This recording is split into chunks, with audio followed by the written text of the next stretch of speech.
संजना शर्मा लाडली तुन धन धन छे शाबाश। अरे RAS परीक्षा में 356 वीर कल्याकर सबको जीती छे विश्वास। नाम रोशन कर दिला। एक बार अपने यथार्थ स्थान पर खड़े होकर जोरदार तालियों के साथ संजना शर्मा का स्वागत अभिनंदन। जोरदार तालियां। संजना शर्मा हमारे गांव की पहली RAS अधिकारी और हमारे गांव का नाम रोशन किया है, राजस्थान में हमारे गांव को पहचान दिलाई है। संजना शर्मा हमारे बीच में पधार चुकी है। जोरदार तालियों के साथ स्वागत अभिनंदन। गांव की पहली RAS अधिकारी। नस नस मेरी खोले हाय कुछ करिए। डीजे वाले भैया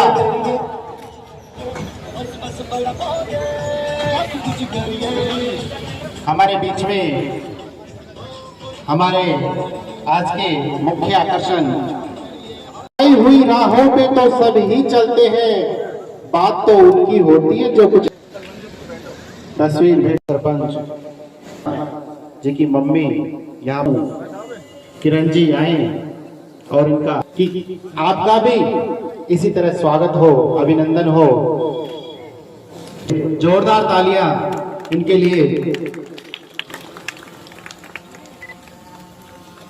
चाहे। आप मंच पे आए, आप सादर आमंत्रित हैं। आज का ये प्रोग्राम स्वागत सम्मान के द्वारा, क्योंकि 12th की परसेंटेज के बेसिस पर मुझे सरकार की योजना के थ्रू फ्री कोचिंग मिल गई थी। 2022 से लेकर 2025 तक मैंने 3 वर्ष तक लगातार पढ़ाई करी, निरंतरता और अनुशासन के साथ में। इस 3 साल की अवधि में मैंने सारे डिस्ट्रैक्शन से खुद को दूर रखा। तो मेरे जो भी युवा साथी मुझे आज सुन रहे हैं, मैं उनको यही कहना चाहूँगी कि आप मन लगाकर पढ़ाई कीजिए। और स्पेशली मैं लड़कियों को कहना चाहूँगी कि आपके जो सपने हैं उनको आप केवल अपने सपने मत समझिए, या आपके परिवार को, आपके गांव को, पूरे समाज को गर्व के क्षण दे सकते हैं और आप दूसरी लड़कियों के लिए भी प्रेरणा स्रोत बन सकती हैं। यहाँ पर जो भी अभिभावक मौजूद हैं, मैं उनसे ये निवेदन करना चाहूँगी, क्या आप अपने बच्चों पर विश्वास रखिए, उनको समय दीजिए। अगर वो किसी प्रतियोगी परीक्षा की तैयारी कर रहे हैं तो उसमें थोड़ा समय लग सकता है, लेकिन अगर आप उनको सपोर्ट करेंगे तो वो एक दिन सफल जरूर होंगे। और अगर आपके घर में बेटी है और वो पढ़ना चाहती है तो आप उसको भी पढ़ने के लिए समय दीजिए, उसकी शादी की जल्दी मत कीजिए। रोटी बनाना वो 4-5 साल बाद भी सीख लेगी, लेकिन अगर आप भी वो गर्व महसूस करना चाहते हैं जो आज मेरे माता पिता कर रहे हैं, तो आपको अपनी बेटी को भी पढ़ाई के लिए सपोर्ट करना होगा और उसको समझना होगा।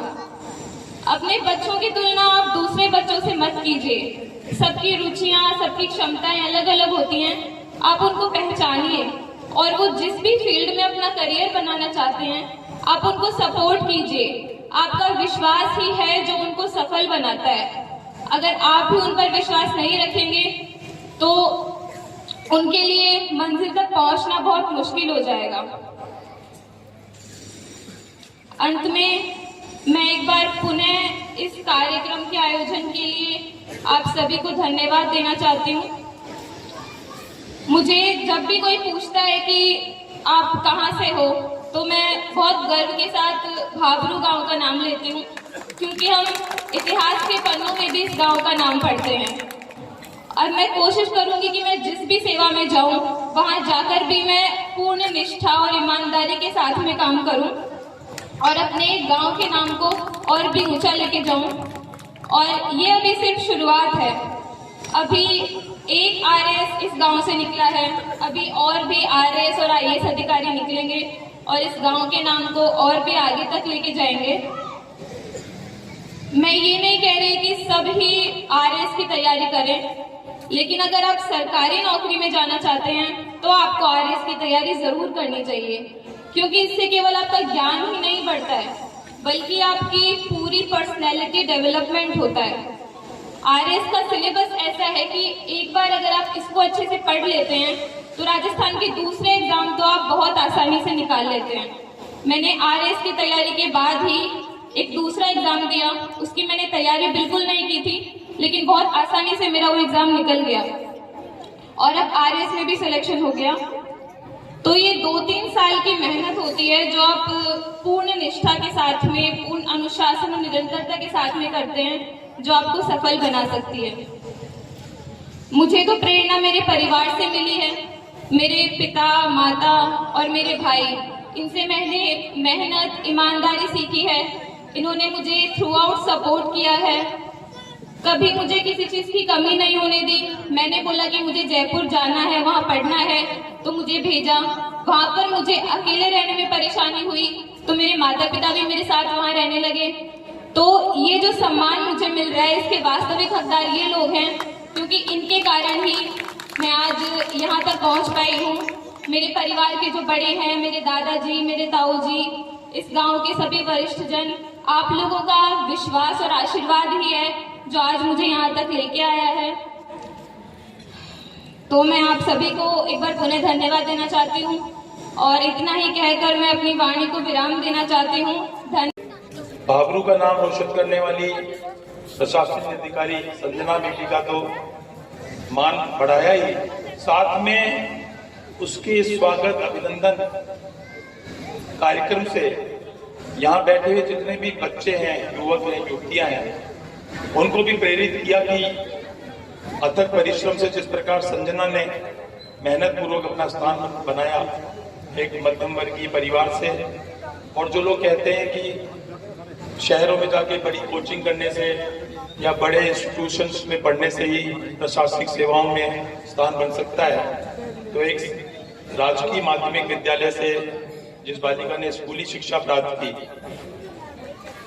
और यहाँ पढ़ करके, और जैसा कि अभी मंच संचालक जी ने बताया कि प्रथम प्रयास में ही हमें और भी वास्तविक लगती हैं, क्योंकि कई बार क्या होता है कि कुछ बातें हमें सुनने में ऐसे लगती हैं आदर्शवादी, लेकिन उनको फॉलो करने में यह लगता है कि इसका रिजल्ट मिले भी गया नहीं। लेकिन जब संजना को देखते हैं तो लगता है कि जिस सच में जो हमारे आज के कर्म हैं वही हमारे कल का परिणाम होंगे। संजना हम सभी के लिए एक प्रेरणा का स्रोत है, और जो भी बालिकाएं या जो भी बाहर जाके पढ़ना चाहती हैं उनके लिए एक सच में बहुत बड़ा प्रेरणा का स्रोत है, क्योंकि जैसे कि बाहर गई, इन्होंने तैयारी की और बहुत अच्छे पद पर इन्होंने सिलेक्शन लिया, तो हम थे